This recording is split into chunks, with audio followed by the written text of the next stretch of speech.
शिव विवाह के कहानी। जे भी सुनेला शिव के भजेला, जे भी सुनेला शिव के भजेला, हाँ तर जाला ओकर जिंदगानी। सुनाए भगता शिव विवाह के कहानी। तो आई सबसे पहले हम मनु दुबे देव के देव महादेव जी के चरण में कोटि कोटि नमन करतानी।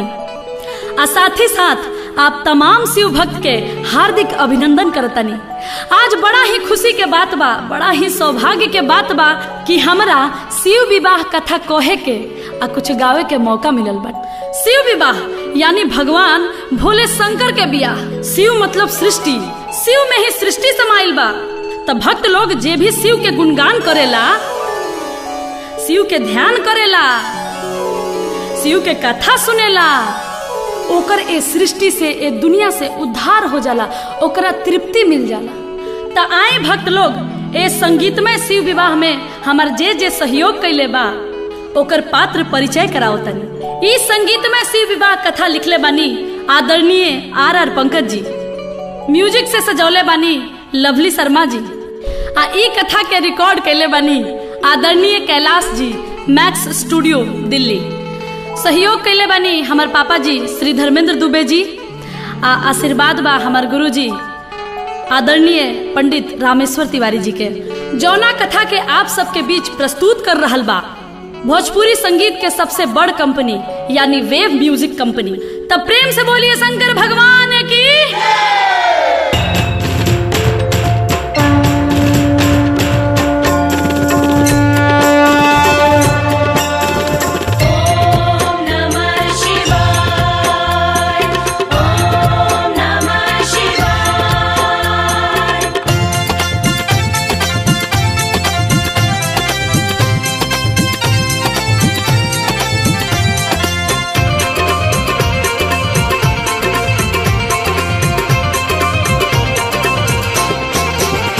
एक छोटी सी लड़की पार्वती शिव शंकर पूजा करती थी।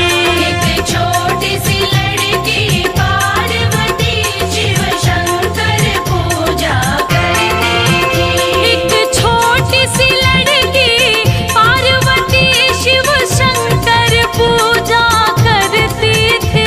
एक छोटी सी लड़की पार्वती शिव शंकर पूजा करती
आई भक्त लोग कथा पर चलल जाओ।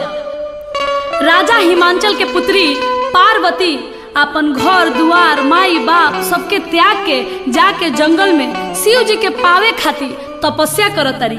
आ एने भगवान शिव शंकर 87,000 बरिस खातिर समाधि लगौले बनी। पार्वती के ऐसन घोर तपस्या देख के आ भगवान भोलेनाथ के समाधि में लीन देख के ब्रह्मा जी विष्णु जी सब देवी देवता परेशान हो गए। तब देवता लोग सोचे लागल कि अगर ये ध्यान ना टूटी और शादी ना जुटी तब इस सृष्टि के कल्याण कैसे होई। सब देवता लोग भगवान भोलेनाथ के जगावे खातिर प्रयास करे लागल, लेकिन डरे केहू लगे नहीं खे जात।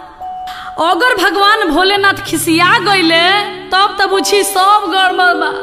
अब देखी ब्रह्मा जी विष्णु जी आ संगे संगे सब देवता लोग आपस में मिल के सलाह कई कि भोलेनाथ के ध्यान कैसे तुरल जाओ। तब ब्रह्मा जी कहनी कि ऐसन कठिन काम कामदेव ही कर सकता रे। अब देखी सब देवता लोग मिलके कामदेव के लगे जाता आ कामदेव से सब बात बतावता कि रउआ भगवान भोलेनाथ के तपस्या तूरी ना तो अनर्थ हो जाई।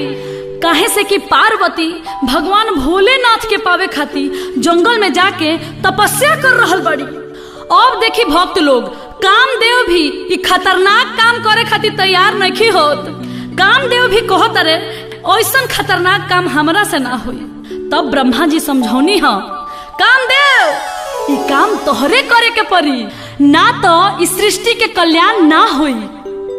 अब देखी ब्रह्मा जी से आदेश पौला के बाद कामदेव भगवान भोलेनाथ के तपस्या तुरे खातिर सुंदर सुंदर अप्सरा लोग के भेजतानी, नर्तकी के भेजतानी आ कहतानी कि हे अप्सरा इतना सुंदर सोच संवर के जाके ओइजा नाचे के बा गावे के बा कि भगवान भोलेनाथ के ध्यान टूट जाओ। अब देखी अप्सरा लोग सोच संवर के भगवान भोलेनाथ के लगे गइल बा जहां भगवान समाधि लगौले बनी। अप्सरा लोग आपन आपन रूप कला आपन आपन सुंदरता आपन आपन मोहनी मंत्र से भगवान भोलेनाथ के जगावे की कोशिश करता, लेकिन भगवान भोलेनाथ टॉस से मौस नहीं होत। सारा अप्सरा लोग के बुद्धि फेल हो गइल बा। अप्सरा लोग कहता कि अरे बाप रे बाप ये देव हवे कि पत्थर हवे। भक्त लोग अप्सरा लोग निराश होके कामदेव के भीरी पहुंचल ह। कहता लोग कि हे कामदेव जी दुनिया में बहुत प्राणी देखनी, लेकिन ऐसन अद्भुत जीव कहीं ना मिलल। हमनी के इतना नचनी हसन गौनी हसन, लेकिन ओ बुढ़ऊ के मन ना डोलल ह।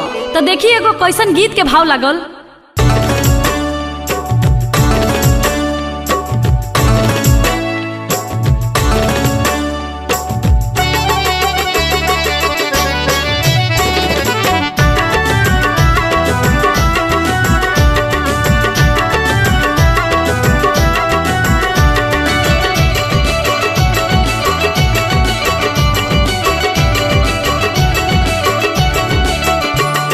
जगाए हारी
कि भगवान भोलेनाथ के सब केहू जगा के हार गइल बा, तबो भगवान भोलेनाथ नइखी जागत।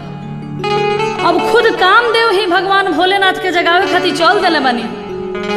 कामदेव के आगमन होते ही बसंत ऋतु छा गई, चारों तरफ फूल फुला गई, नजारा मन के बहुत भावे लागल, तबो भगवान भोलेनाथ नइखी जागत। तब कामदेव के क्रोध आइल ह आ एगो गाछ पर चढ़ गई ह आ चढ़ के तीर से निशाना सधनी ह आ भगवान भोलेनाथ पर बाण चला देनी ह। आ जैसे वो बाण भगवान भोलेनाथ के लागल ह, भगवान के तिसरका आंख खुल गई ह आ तीनों त्रिलोक डोले लागल ह आ सृष्टि में हाहाकार मच गई ह। जैसे ही भगवान भोलेनाथ के तिसरका आंख के पहिलका ज्योति कामदेव पर पड़ल, कामदेव ओही जा जर के राख हो गई हन, भस्म हो गई हन। अब देखी भगवान भोलेनाथ समाधि से जाग गई बने। अब देवता लोग पहुंचल ह भगवान भोलेनाथ के दरबार में। भगवान भोलेनाथ कहतनी कि का बात बा, आज रउआ सब है यहाँ। देवता लोग कहल ह रउआ के पावे खातिर पार्वती जंगल में तपस्या कर रहल बाड़ी, उ रउआ से बियाह कइल चाहतारी। तब देखी एजा एगो कवि के बड़ा बढ़िया एगो भाव लागल बाटे। देवता लोग कहता कि भोले बाबा करी अब बियाह, सलाह सब देवता के मानी। भोले बाबा ई सब बात सुन के ठठा के हंसे लगनी।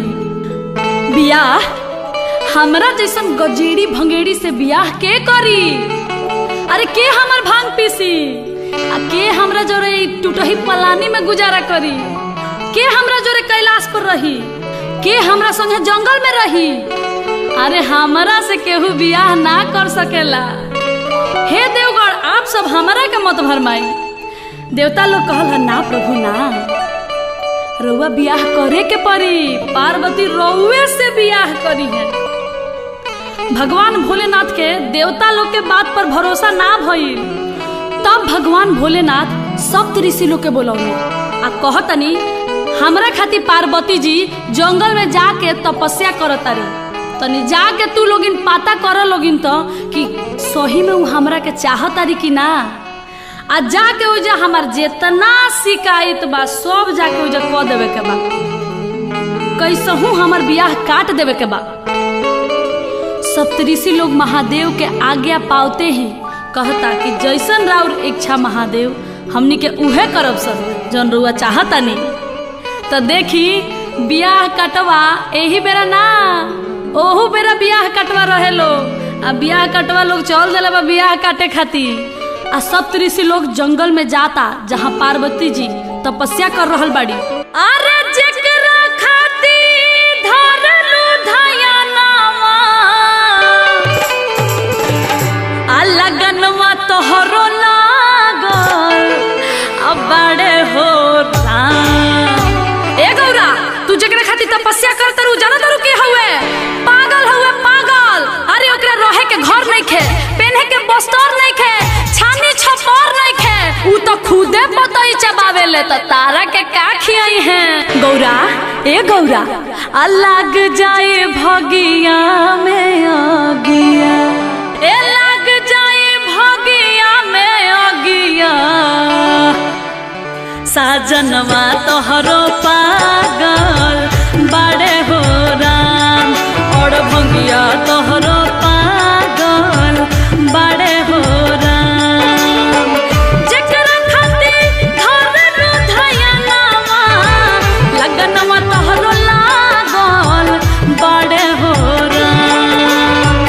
जेकरा खातिर धरलू धयानावा, लगनवा गौरा लागल बड़े हो राम।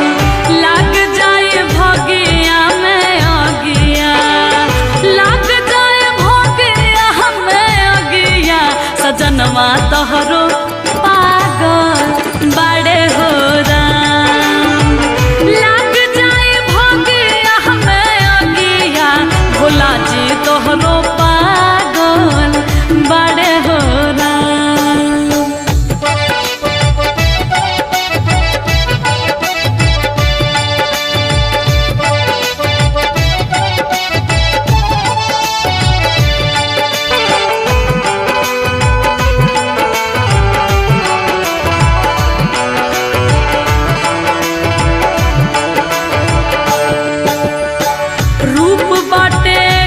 कुछ करिया रूप बाटे कुछ कुछ करिया भभूति दहिया लागल बाटे हो राम रूप बाटे कुछ कुछ करिया भभूति दहिया लागल बाटे हो राम तीन तीन को पड़ुए नया नवा तीन तीन को पड़ुए नया नवा सजनवा तोहरो पागल बाड़े हो राम और भंगिया तोहरो पागल बाड़े हो राम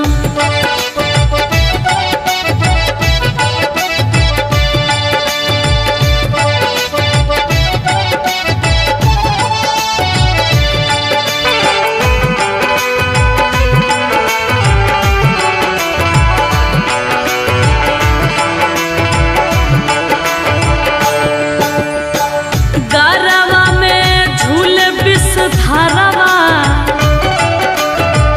गरवा में झूल विष धारवा तो जब रूप साजल बड़े हो राम गरवा में झूले जगरवा तो जब रूप साजल बड़े हो राम बैला पला गहल हसनवा बासहा पला गहल हसनवा सजनवा तोहरो पागल बाड़े हो राम और भंगिया तोहरो पागल बाड़े हो राम दू जना बियाह काट के थाक गइलो तब तीसरकू जना आगे आवता रे हटो लोगिन ई काम तारा लोगिन से ना होई ई हम ही करम तब देखी तीसरकू जना का कहता रे कि पार्वती आँख खोलो आँख ना तो तहर जिंदगी नरक हो जाई नरक आ का उ बौराह के फेरा में पड़ल बाड़ू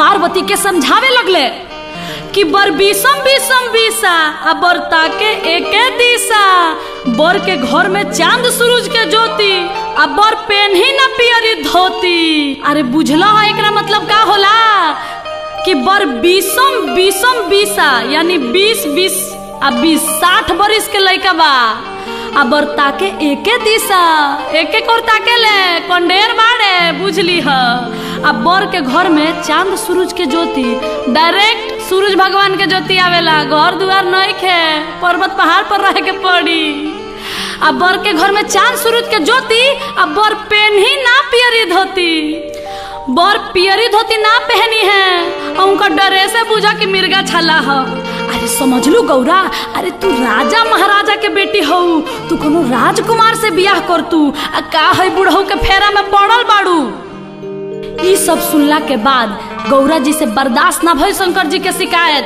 तब कहतरी कि सुनी सदा मुनि रउआ सब के इज्जदाल ना गली रउआ सब टरी आ अपन अपन घर धरी हम करब उहे गजेड़िए से बियाह उहे जोगिया से बियाह करब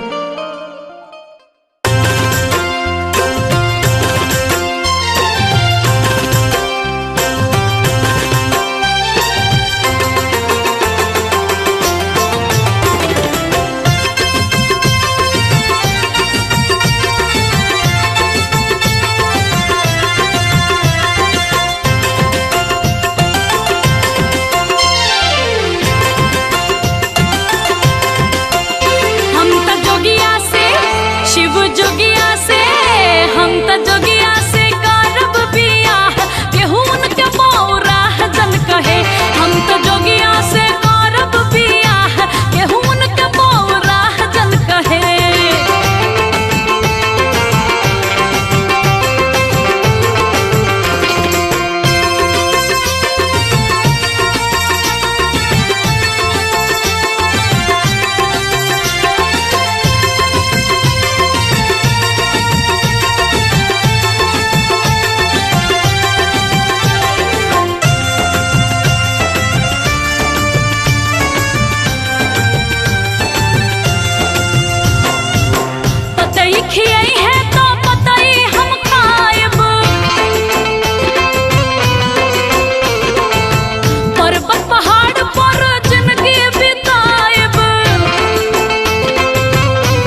सखी आई है तो बताई हम पाएब, पर्वत पहाड़ पर जिंदगी बिताएब। नाही मानब हो ए नाही मानब हो, नाही मानब हम केहू के सलाह, केहू के बौरा जन कहे शिव जोगिया से करब बियाह, केहू के बौरा जन कहे और भंगिया से करब बियाह, केहू के बौरा जन कहे।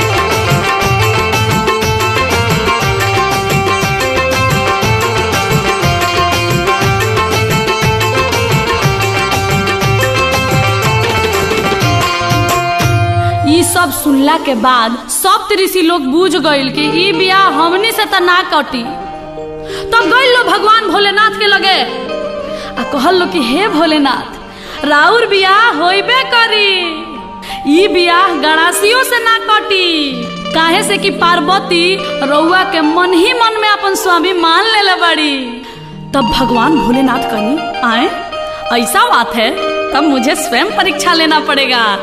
अब देखी भगवान की लीला, भगवान स्वयं परीक्षा लेवे खातिर चल देले बानी आ देखी कैसन भेष बनले बानी। आय रे दादा कितना निमन लागता। देखी देखी आज जोगी के भेष दा के भगवान भोलेनाथ पार्वती जी के परीक्षा लेवे खातिर स्वयं जंगल में चल देले बानी। आई जयगो गीत के भाव बा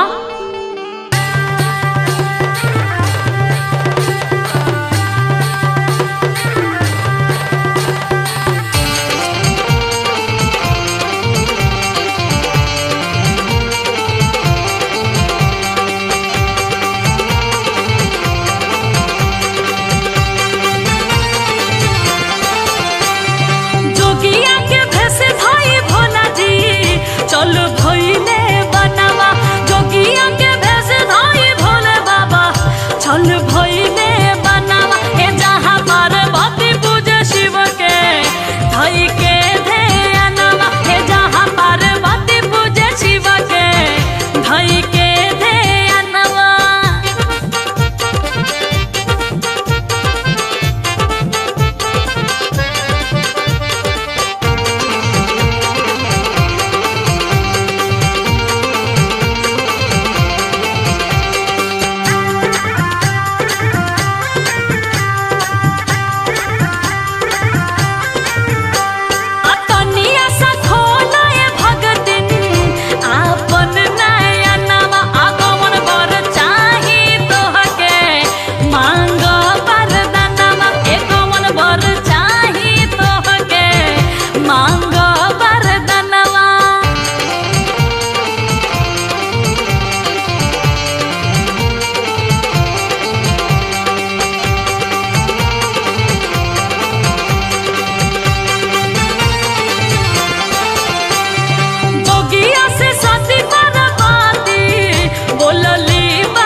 जोगी के भेष में भगवान भोलेनाथ पार्वती के केतनो समझावतानी, लेकिन पार्वती अपन आंख नहीं खोलत। तब पार्वती जी कली है कि हे महाराज हम जकरा खातिर तपस्या कर रहल बनी, जकरा के हम सच्चा दिल से चाहतनी उ हमरा सामने आई तबे हम अपन आंख खोलेम।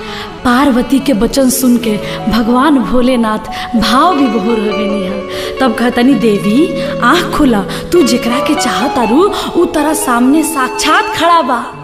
तब पार्वती आँख खोल ली है। आँख खोलते ही भगवान भोलेनाथ के साक्षात दर्शन पाके पार्वती धन्य हो गईली, भाव विभोर हो गईली। आ देखी भक्त लोग एजा शिव पार्वती के पहला मिलन होता। पार्वती भगवान भोलेनाथ के चरण में लिपट गईली, रूप निहारे लगली आ कहे लगली कि कैसे लोग रुआ के कहत रहे कि रुआ बौराह बानी, रुआ तो तीनों त्रिलोक से सुंदर बानी। तब देखी कवि के कैसन भाव लागता।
दर्शन पा गईनी। ई अद्भुत मिलन के बाद भगवान भोलेनाथ पार्वती से कहतनी कि पार्वती अब तू अपना घरे जा, हम स्वयं बारात लेके दूल्हा बन के तारा घरे आई। अब देखी भक्त लोग ब्रह्मा जी राजा हिमांचल के घरे खबर भेजवातनी कि राजा हिमांचल के मालूम कि भगवान भोलेनाथ पार्वती से शादी करे खातिर तैयार हो गए बनी। अब देखी दुल्हो तैयार, कन्यो तैयार, तो चली हमनी के मिल के शादी के कार्यक्रम शुरू कर जाओ। आज भगवान भोलेनाथ के तिलक हुए। देखी पहले के तिलक आ आज के तिलक में कितना अंतर बढ़ुए। आज एगो तिलक में 500 आदमी जाता रहे, आ पतल आ पूरी के धुरकुस उड़ा देता रहे। लेकिन वो घड़ी ऐसा रिवाज ना रहे। राजा हिमांचल तिलक चढ़ावे खातिर विप्रदेव यानी कि ब्राह्मण और हजाम मात्र 2 आदमी के शिव जी के दरवाजा पर भेजतनी तिलक चढ़ावे खातिर। आ तिलकहरू लोग जब आंगन में पहुंचता तो देखी हमनी के हिंदू धर्म में तिलक के बेरा एगो बड़ा बढ़िया गीत होला, आई सुनल जाओ।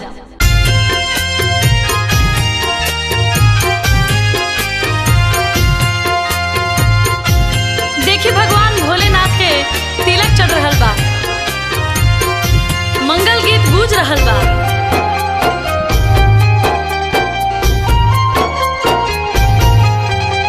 आज मोरा शिव जी के तिलक आयो, आज मोरा शिव जी के तिलक आयो। पर्वत पर बाजेला बाधाई रे माई, शोभा बरनी न जाई। पर्वत पर बजेला बधाई रे माई, शोभा बरनी न जाई। गैया के गोबरा से अंगना लिपायो, गैया के गोबरा से अंगना लिपायो। अब गजमती चौका पुराई रे माई, शोभा बरनी न जाई। गजमती चौका पुराई रे माई, शोभा बरनी न जाई।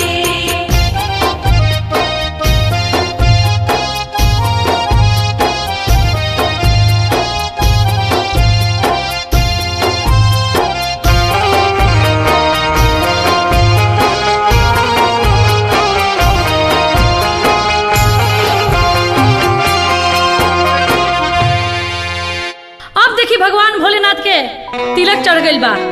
आ तिलक चढ़ला के बाद हमने की यहाँ धान हल्दी बटाला। आ जब धान हल्दी बटा गई तब तिलकहरू लोग के विदाई से पहले हमने की यहाँ भोजन करावल जाला। आ जब तिलकहरू लोग भोजन करे खातिर बैठेला तब हमने की यहाँ माई बहिन चाची लोग मिल के जेवनार गावे। तो शिव जी के तिलक में भी देखी सब ऋषि लोग के औरत लोग मिल के जेवनार गावता। उ कैसे? ए सखी गावा गावा, गीत गावा लो।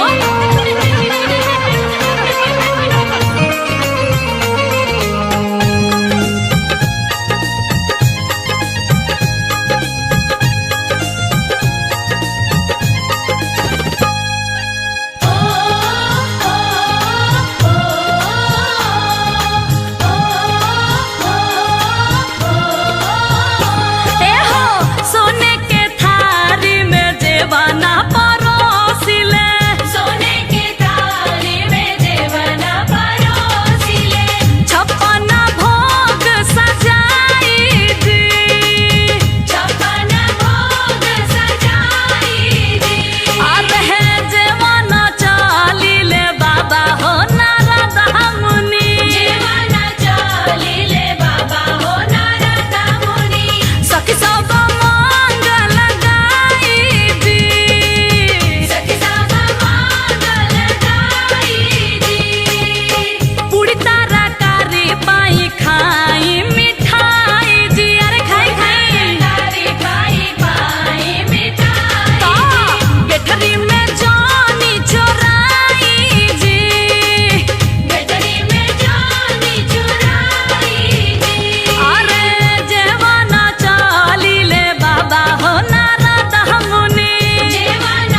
वापस लौटता। पार्वती के माई मैना रानी नारद बाबा से पूछली हो कि ए नारद बाबा बोर कैसन बा आ बोर के घर कैसन बा। तब नारद जी कहतनी पार्वती के माई मैना जी से, ए जी लइका तो ऐसन बड़ुआ कि ऐसन लइका दुनिया में कहीं नहीं खे, तीनों त्रिलोक में ऐसन कहीं बर नहीं खे। अरे लइका तो साक्षात त्रिलोकी नाथ हवे, भगवान भोलेनाथ हवे। अरे ओहे तो मड़वा में अजोर हो जाई आ गांव नगर में शोर हो जाई आ देख के पूरा लोग विभोर हो जाई। आ घर के बारे में तो पूछबे मत करी, माने कि सब केहू उनके घर में रहेला। अब देखी दामाद के बड़ाई सुन के मैना रानी बहुत खुश हो गईली। आ राजा हिमांचल की यहाँ माड़ो गड़ाई के तैयारी होखे लगा। तो आई चाची माई बहनी हमनियों के मिल के माड़ो के गीत गावल जा।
देखी कितना सुंदर माड़ो गड़ाइल बा।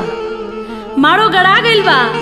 आंगन में कुहार भाई कलसा लेके आ गइल बड़े। जौना कलसा में गंगा जल भर के ओकरा पर दीपक जलावल जाला आ ओही दीपक से मड़वा में अजोर होला। देखी हमने की यहाँ कोनो भी शुभ काम में कोनो चीज आवेला तो ओकर सबसे पहले परिछावन कइल जाला। जैसे कलसा के परिछावन होला, पीढ़ा के परिछावन होला। तब मैना रानी कलसा परिछे जाता रही आ कुहार भाई नेक मांगता रहे। तो एजा एगो गीत होला।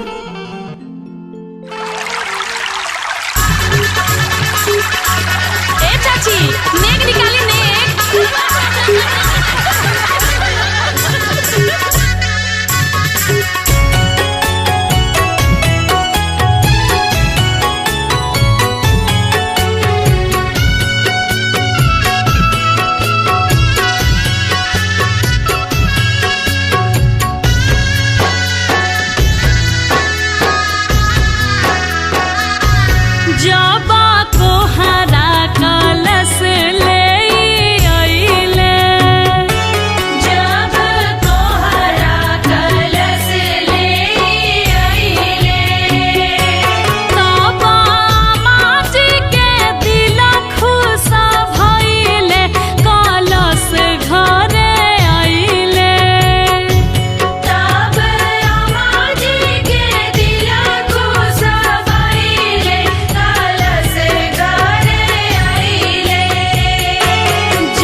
जब कोहरा जेनेक चार मंगले जब कोहरा जेनेक चार मंगले तब पापा जी बाजार भागी गईले कलश घरे आइले तब पापा जी बाजारे भागी गईले कलश घरे आइले देखी कलश आगे जियारा जुड़ाइले कलश घरे आइले अब देखी माटी कोड़ाए यानी मटकोर के समय आ गइल बा। एने पार्वती जी की यहाँ माटी कोड़ाए के तैयारी हो रहल बा आ ओने कैलाश पर्वत पर भगवान भोलेनाथ के माटी कोड़ाए के तैयारी हो रहल बा। तो देखी एने भगवान भोलेनाथ की यहाँ उहे दिशा में माटी कोड़ाता जौना दिशा से भगवान भोलेनाथ के बारात हिमांचल राजा के द्वार पर जाई। आ देखी एने पार्वती जी की यहाँ भी माटी कोड़ाए के तैयारी हो रहल बा आ सखी सहेली लोग मिल के माटी कोड़े जाता उहे दिशा में जौना दिशा से भगवान भोलेनाथ के बारात द्वार पर आई। तो आई परंपरा के अनुसार सुनल जाओ एगो मटकोर के गीत।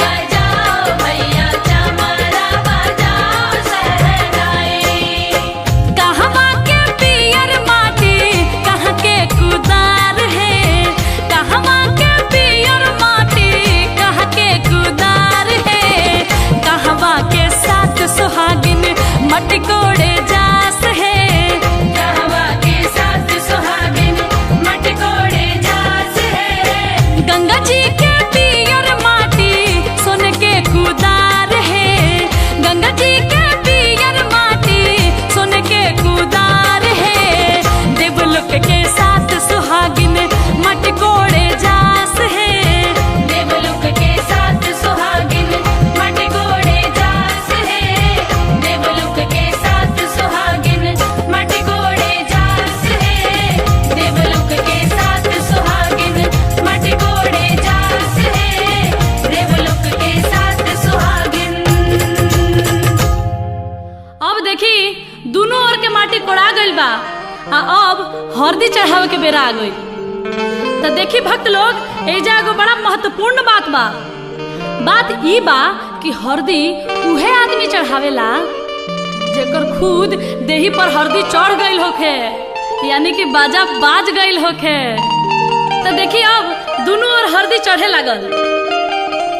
देखी एने शंकर भगवान चौका पर बैठल बानी आ ओने पार्वती जी भी चौका पर बैठ गइल बानी।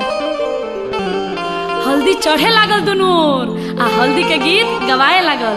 तो आई अब हमनियों के गावल जाओ एगो हल्दी चढ़ाई के गीत।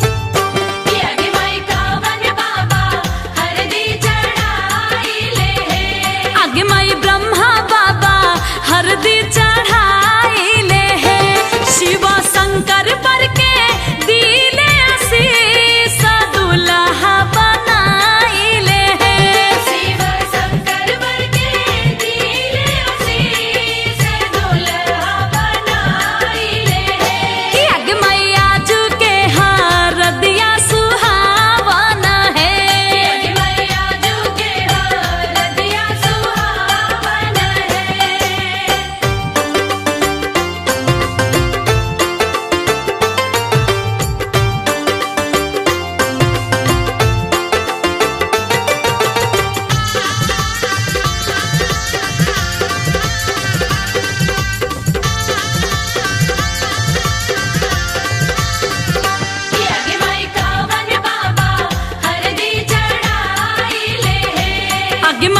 विष्णु बाबा हरदी चढ़ाइले है शिव शंकर बर के दिले आशीष दुल्हा बनाइले है शिव शंकर वर के दिले आशीष दुल्हा बनाइले है कि आगे मैया जू के हाँ रदिया सुहावना है मैया जू के हरदिया सुहावन है कि अगे मैया जू के हरदिया सुहावन है।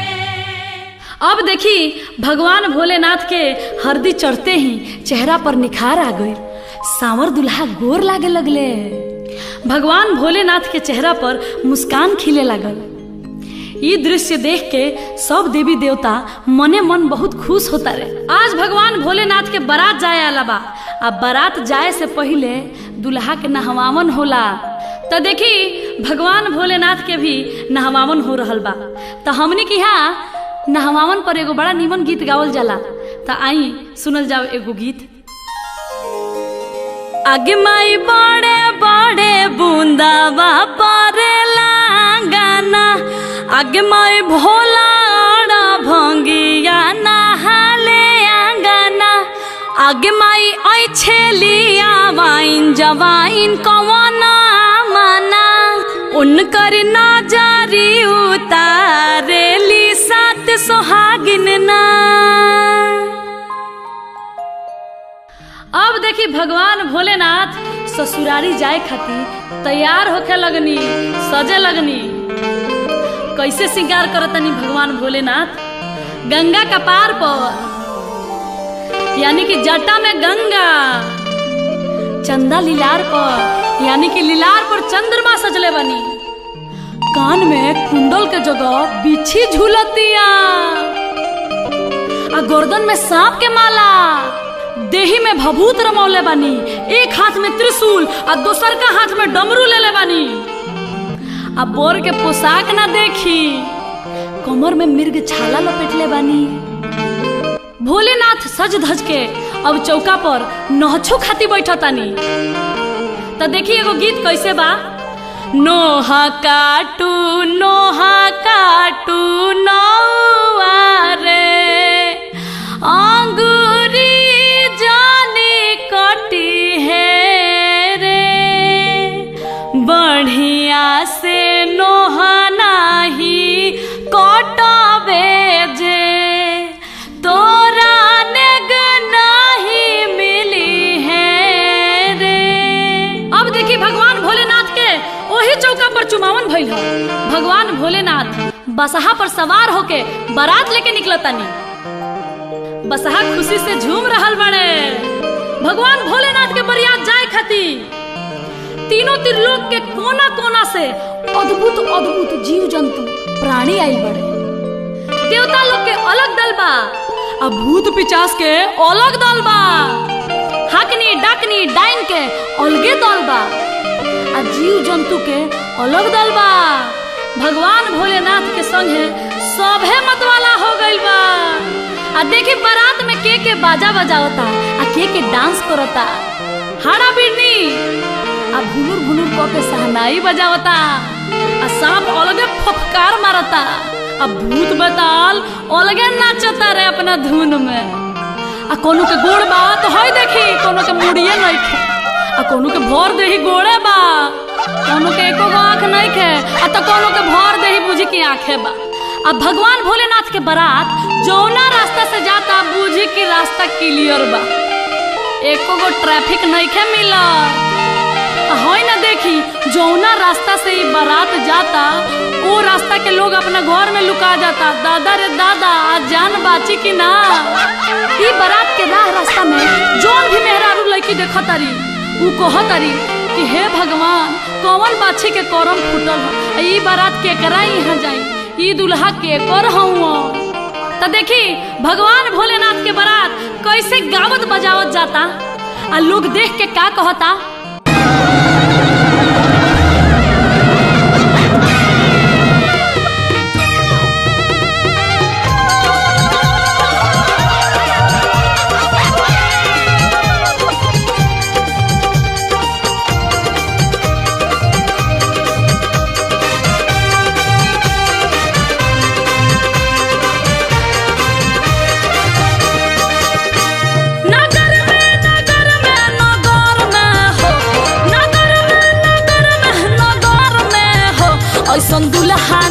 देखनी नगर में हो, ऐसन बर नहीं देखनी नगर में हो।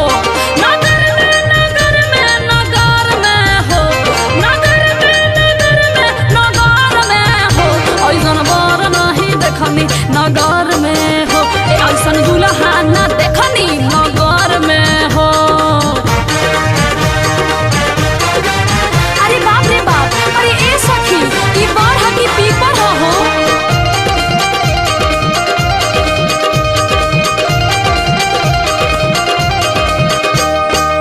भूत बैताल संगे दुल्हा भी नाचे, केहू भी नाच केहू के भर दही आंखे। अरे ए सखी कौन पक्षी के भाग फूटल बा। भूत बैताल संगे दुल्हा भी नाचे, केहू भी नाच केहू के भर दही आंखे। देखी नर नारी लुका गइले घर में नगर में हो, ऐसन दुल्हा ना अइले नगर में हो, ऐसन बर नहीं अइले नगर में।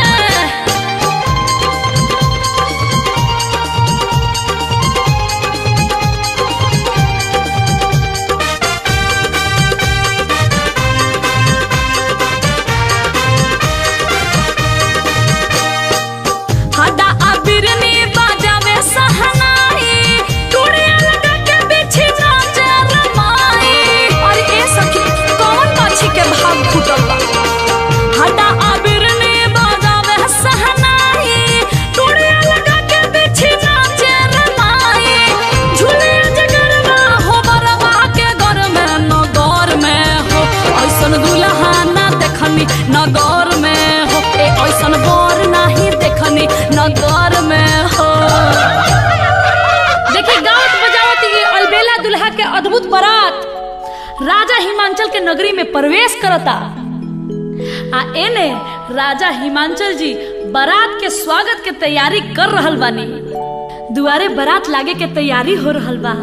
पार्वती जी के सखी सहेली लोग बारात के स्वागत में गीत गावता।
राजा हिमांचल के द्वारा पर आइल बनी।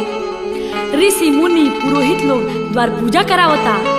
ओम मंगलम भगवान विष्णु मंगलम गरुड़ध्वजा मंगलम पुंडरीकाक्ष मंगलाय तनोहरि। द्वार पूजा हो रहल बाटे, पंडित जी मंत्र पढ़तनी। आ देखिए ना माई बहन लोग कैसन एगो सुंदर गीत गावता।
घेरले बा।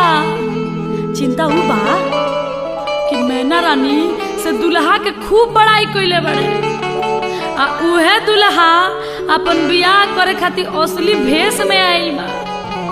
देखी अब पार्वती के गुरहथी के बेरा आ गइल बा। भसुर मड़वा में जाता रे गुरहथी खातिर, आ राजा हिमांचल के आंगना में पार्वती के सखी सहेली लोग जुटल बा। तो देखी वही में एगो सखी कहता रे, ए सखी ई भसुर ऐसन बा तो दुल्हा कैसन होई? ए दादा कहीं गौरा के दुल्हा बौराह नइखे नु। गुरहथी शुरू बा। तब पंडित जी भसुर के हाथ में मंत्र पढ़ के अक्षत देता रे चढ़ावे खातिर। तो है ना देखे भसुर का करता रे। तब सखी सहेली लोग कैसे गीत गावता।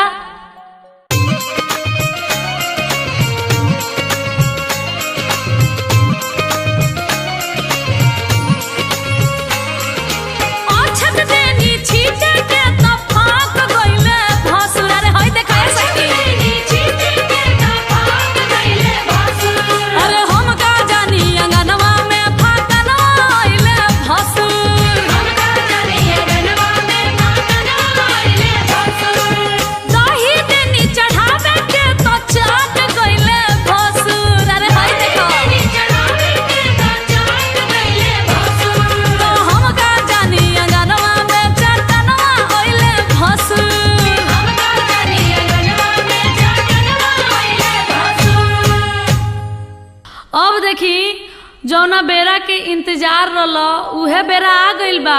लीलरा पर विध के टाकी बा, कुछ बीत गइल कुछ बाकी बा।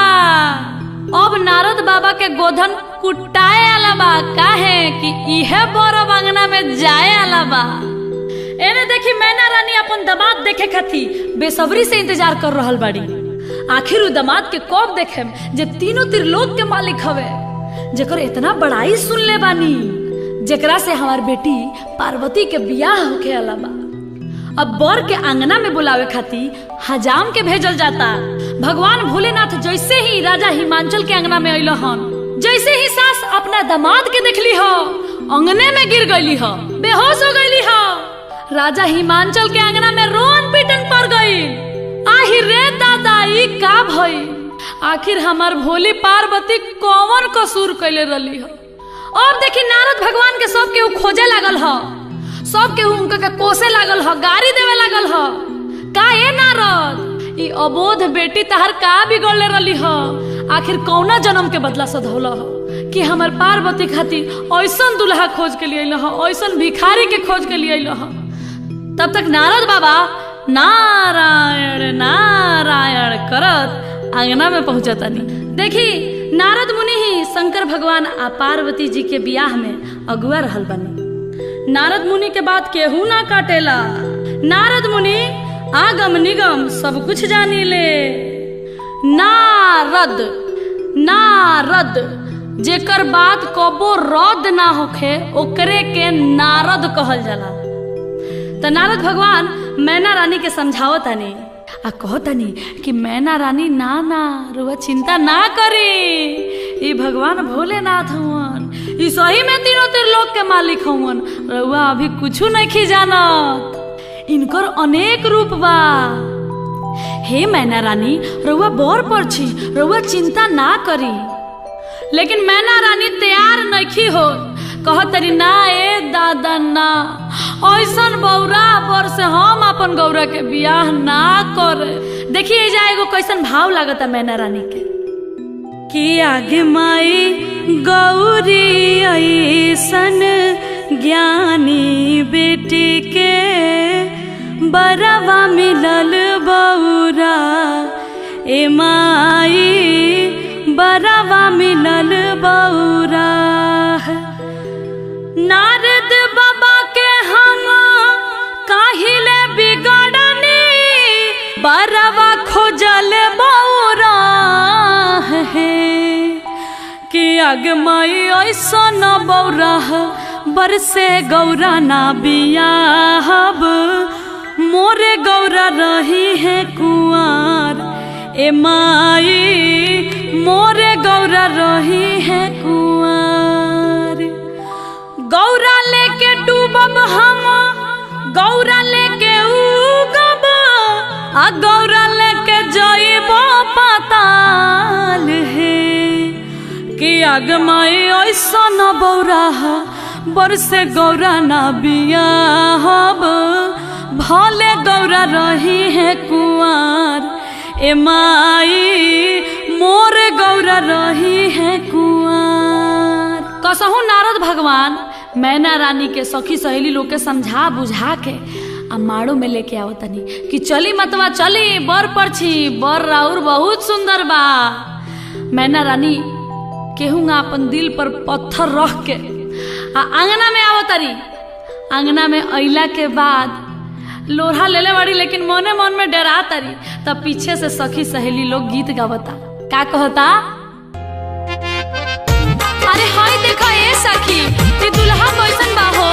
अरे ताकत अरे पुरु त लौकता पछी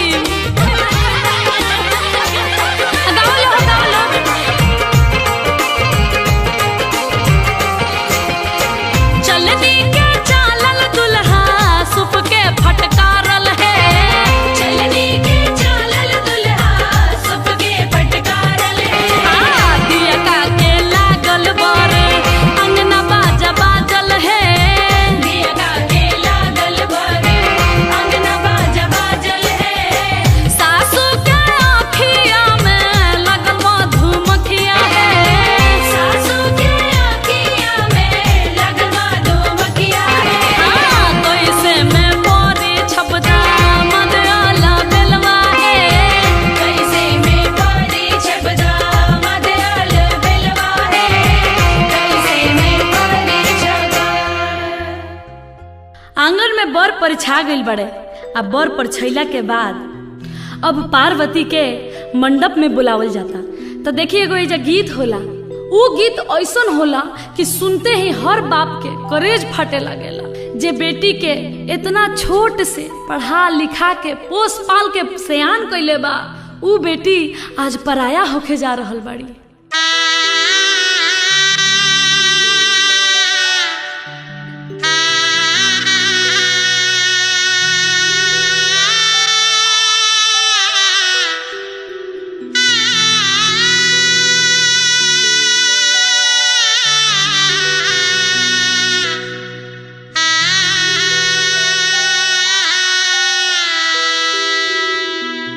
काढ़ू नाही मांचल हो बाबा अपनी रे पुतरिया, हमारो गौरा रे बेटी आखी के रे पुतरिया। दिनावा हरेलू हो बेटी आ भूखी पियसिया, रतिया हरेलू हो बेटी आ बाबा खीरे नींदिया। पार्वती के मंडप में बुलावल जाता। कन्यादान और उस शादी के कार्यक्रम अब आगे बढ़ावल जाता। मंडप में एक तरफ शंकर भगवान बैठल बानी, बीच में कलसा बा आ दूसरा तरफ पार्वती जी बैठल बानी। तब पार्वती जी मने मन शंकर भगवान से निहोरा करतनी कि हे शंकर भगवान, हे भोलेनाथ, रउआ तीनों त्रिलोक के मालिक हई।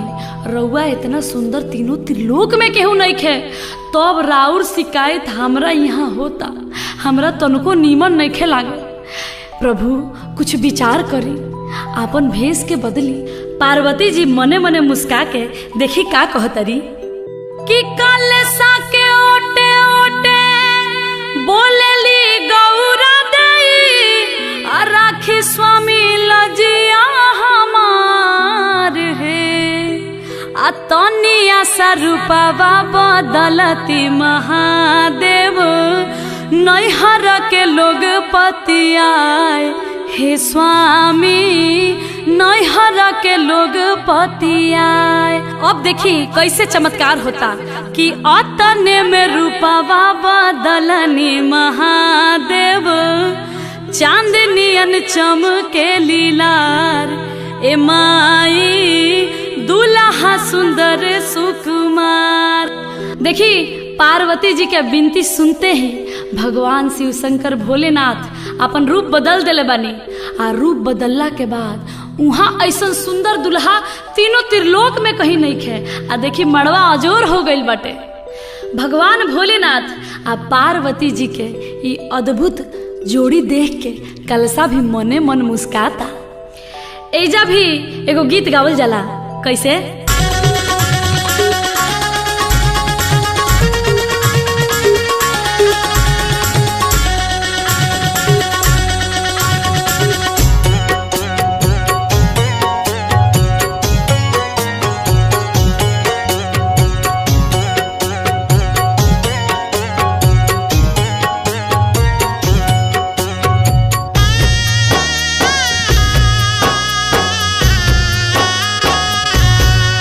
देखी हंसला कलसवा तका देखी चौमुख है। देखी हंसला कलसवा तका देखी चौमुख है। आहे का देखी हंसिले महादेव मने मुस्काई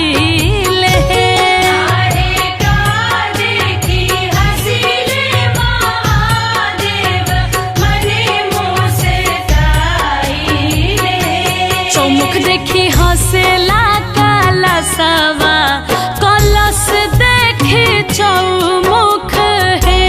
आहे गौरा देखी हंसिले महादेव मने मुस्काई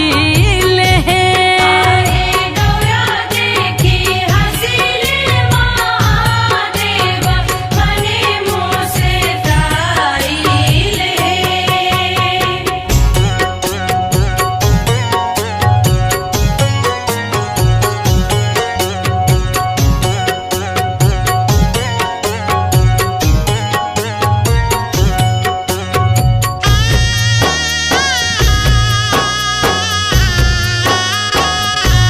नाची आइले नाची जाइले डमरू बजाइले नाची आइले नाची जाइले डमरू बजाइले।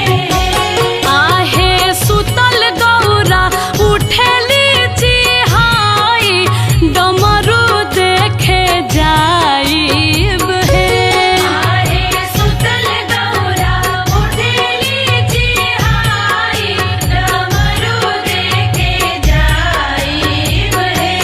जन जाहुए गौरा जन जाहु डमरू देखे जन जाहु है। आहे सुनीले हब पापा जी तोहार त जाइब खिसियाई नुहे। आहे सुनीले अब पापा जी तोहार त जाइब खिसियाई नुहे। आहे सुनीले अब पापा जी तोहार त जाइब खिसियाई नुहे। अब दानों में महादान यानी कि कन्यादान के समय आ गई। कन्यादान ऐसा समय है जौना के देख के काठों के करेजा रोवे लागेला, पत्थरों के दिल पिघल जाला। आंगन में सभे भाव विभोर हो गइल बाटे, सबके करेजा फाटता, सबे डहक डहक के रोता। राजा हिमांचल पार्वती जी के अपना जांघा पर बैठल बानी। आज पार्वती पराया हो रहल बाड़ी। आज पार्वती के कन्यादान हो रहल बा। मन ही मन राजा हिमांचल कुहुक कुहुक के रोतनी। मैना जी के आंख से आंसू के धार बह रहल बा। आज बेटी पराया हो रहल बड़ी।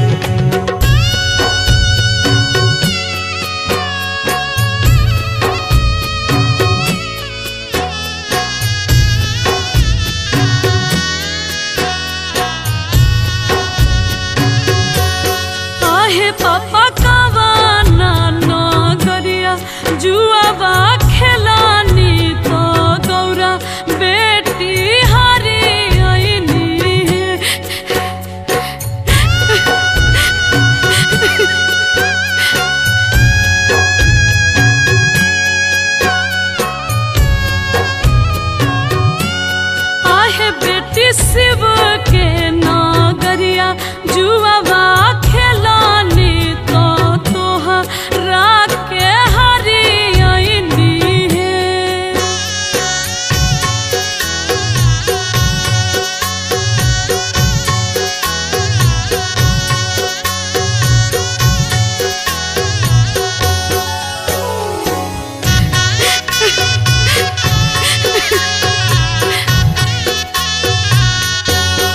आहे पापा पुतावा पतोहिया काहे ना हरानी तो हमारा के हरियनी है।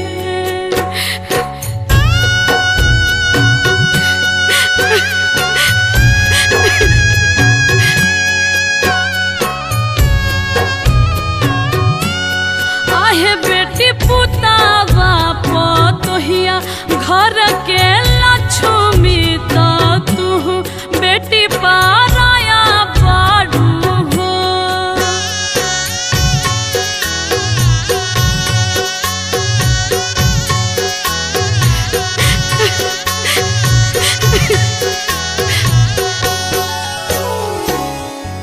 देखी कन्यादान महादान हुए, ई सौभाग्य जेकरा प्राप्त होला ओकरा मुक्ति मिल जाला।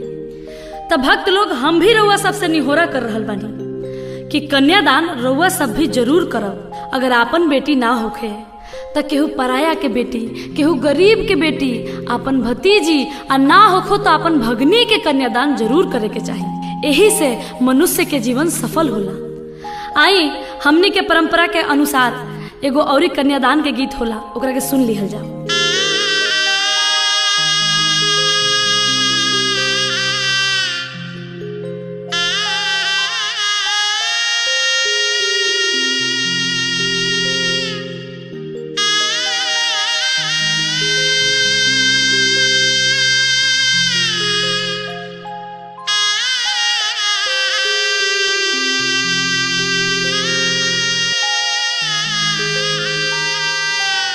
कोठावा ऊपरा बाबा मोरवा रे बोलुए मोरवा बोलिया सुहावन हो लगुए मोरवा बोलिया सुहावन हो लगुए। आजू के रतिया बाबा जागल हो रही हो, आजू घरवा चोरिया हो जाई है, आजू घरवा चोरिया हो जाई है। सबरे संपत्तिया बाबा बाची रे जाई है, गौरा बेटी चोरिया हो जाई है, गौरा बेटी चोरिया हो जाई है। दुआरा पाए बेटी चौकी दरबारे रखब, आंगना में सिपहिया हो रखब, घरवा भीतर हमहू जागल हो रहब, से हो बेटी बाची रे जाई है, से हो बेटी बाची रे जाई है। दुआरा के चौकी दरवा बाबा सुती रे जाई है, आंगना के नीरा भेदर होई है, आंगना के नीरा भेदर होई है। घरवा भीतर रो सुती हो जाइब, से हो बेटी चोरिया हो जाई है, गौरा बेटी चोरिया हो जाई है। कन्यादान हो गई, अब सिंदूरदान के समय आ गई। राजा हिमांचल आ मैना रानी के लग से उठ के पार्वती जी अब शंकर भगवान के बगल में बैठल बाड़ी। आ देखी 7 सुहागिन मिल के माड़ो में शंकर भगवान के सिन्होरा देता लो कि भगवान भोलेनाथ अभी सिन्होरा ली आ पार्वती के जिंदगी के सफल बनाई। देखी एक चिटकी सेनूर के कितना महत्व बा। एक चिटकी सेनूर मांग में पड़ते ही दुनिया बदल जाला तो सखी सहेली लोग भगवान भोलेनाथ से आग्रह करता कि हे बाबा अब पार्वती के मांग में सिंदूर भरी आ पार्वती के जिंदगी के सफल बनाई। तब भोले बाबा सिंदूर दान कर रहल बनी, पार्वती के मांग में सिंदूर भरतनी आ सखी सहेली लोग गीत गावता। का गावता? हटिया के सिनुरा महंग भइले बाबा, चुनरी भइलन मोल है, चुटकी भर सिनुरा के कारण ये बाबा छोड़ी ले नगर तुहार है। हटिया के सिनुरा मांगाइब मोरे बेटी, चुनरी मांगाइब अनमोल है, चुटकी भर सिनुर के कारण ये बेटी छोड़ेलू नगर हमार है, छोड़ेलू नगर हमार है। अब भगवान भोलेनाथ और पार्वती जी के इज्जत शादी संपन्न हो गई। तब प्रेम से बोलिए शंकर पार्वती की हरा हरा महादेव।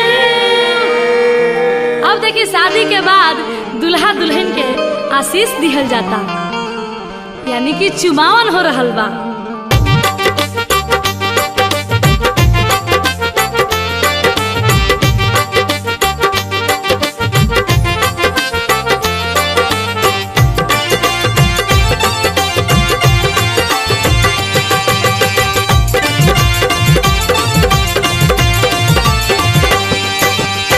हरियारा दुभिया जुरी भारा चाउर शिवा शंकर हरि, हरियारा दुभिया जुरी भारा चाउर शिवा शंकर हरि, चुम चुम चुमावेली अम्मा सोहागिन शिवा शंकर हरि, चुम चुम चुमावेली अम्मा सोहागिन शिवा शंकर हरि, अम्मा चुमावेली देली आशीष शिवा शंकर हरि, जिया सा दुल्हा दुल्हन लाखों बरिस शिवा शंकर हरि, जिया से दुल्हा दुल्हन लाखों बरिस शिवा शंकर हरि, जिया से दुल्हा दुल्हन लाखों बरिस शिवा शंकर हरि। भगवान भोलेनाथ पार्वती के संग कोहबर में जातनी, कुल देवी देवता से आशीर्वाद लेतनी। अब भगवान भोलेनाथ के संग है पार्वती नैहर नगरी छोड़ के ससुराल जा रहल बड़ी।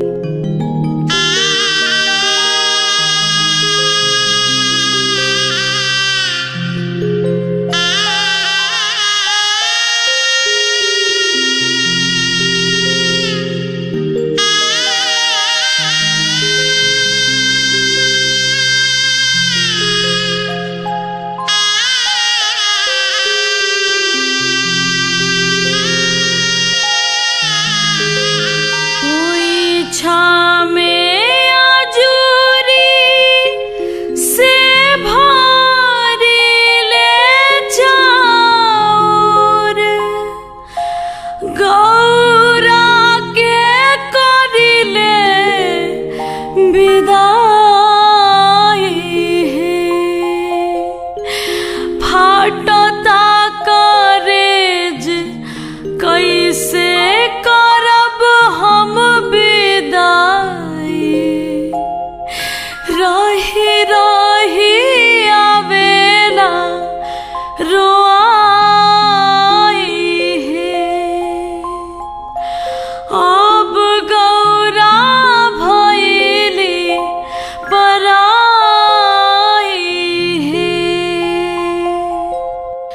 असली शिव भक्त लोग शिव जी के बियाह संपन्न भइल।